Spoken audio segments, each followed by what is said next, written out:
Why would you have a process to evaluate pitchers, right? What that consists of. But I mean, we got to have a good sense of what we're looking at with the guys that we have, right? We have to be able to evaluate their deliveries. We have to be able to evaluate their pitches, because that's going to help to shape so much of the plan that we have for them going forward, right? Really, when you're developing a plan for improvement, one of the things that you can do is kind of take a step backwards and to be able to identify what they do.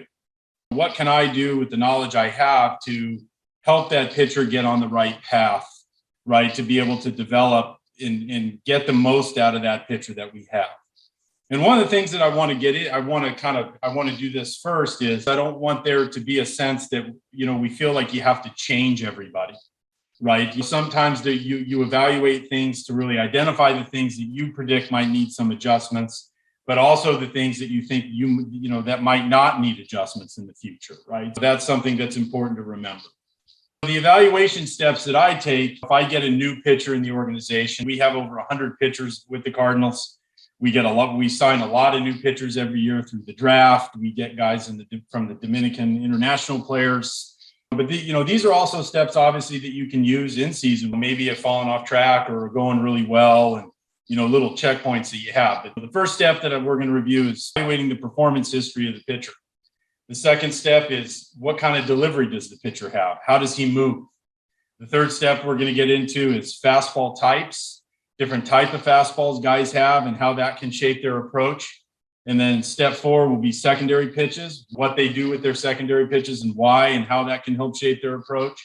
And then the last step is really aptitude and a willingness to learn to experiment, right? So when we get into performance history, right, if I get a guy from college in the draft, or it could be at any level, it could be an A-ball pitcher, rookie ball pitcher, double-A pitcher. One of the very first questions I got to ask when I'm doing a pitcher evaluation is, has this pitcher had success doing what he's doing? Or has he struggled? And is it obvious he needs to make changes? What are the facts on the ground with how he has historically performed? After he's pitched 3 years in the SEC or ACC and he's had a lot of success doing what he's doing, right? That's going to tell me something, right? It may also be a thing where you get a guy who hasn't had as much success. I mean, has he had success doing what he's doing? Is he getting hitters out? I mean, ultimately, that's our job. Has he maximized his ability with what he's done? The different types of metrics that you can evaluate, really, when you're dealing with past performance, is what are his overall performance numbers? You can evaluate then what kind of stuff has he shown? And then you can evaluate where is he located his pitches in terms of results. Has he struck guys out? Is he limited walks? Is he a guy who's gotten a lot of ground balls? Is he a guy who's done that with his stuff? Is he a guy that has shown a lot of raw velocity? Is he a guy who's shown a lot of the ability to spin the ball? Location, is this a guy that has shown in the past that he's had really good command? He's able to throw his pitches where he wants to throw them. And those three things really, I think, give us a good idea of what he can do.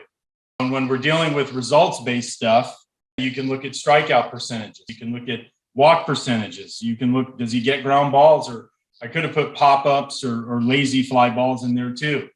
One of the things that I've learned, especially when you take the strikeouts, walks, ground balls, and those kind of things, is it's very rare that all guys are very good in everything, right? I mean, a lot of times trying to find strengths and identities. Maybe this is a guy that has missed a lot of bats, but, walks are kind of an issue for him. Like, he doesn't strike a lot of guys out. He doesn't walk people, and he keeps the ball on the ground, right? I mean, I kind of have a sense of what I'm working with. And I think that really helps. Stuff-based metrics, right? What kind of velocity does he have? What kind of pitch movement does he have? This is just a little pitch movement chart from Brooks Baseball, getting a sense of what his pitches have done in the past, right? What kind of vertical break does he have? What horizontal break, whatever, spin rate, spin axis, his pitch movement. Just get a general sense of in the past what his pitches have done. As we move forward, are there tweaks he's going to have to make to his pitches? Are we going to have to do things to develop more velocity? Once you get past the results-based, the stuff-based, then you can get into the location-based stuff, right? Where is he a guy that, again, who has shown good command? Is he a guy who's not shown good command? Is he a guy who has a good vertical four-seam fastball with velo, but he's not utilizing it to the best of his ability? Does he throw a lot of pitches out of the zone? Does he throw a lot of pitches in the zone?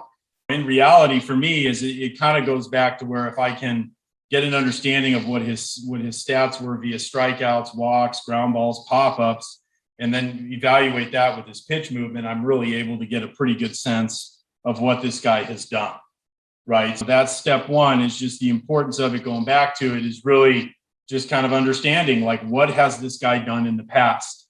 Not feeling I have to make changes just for the sake of making changes,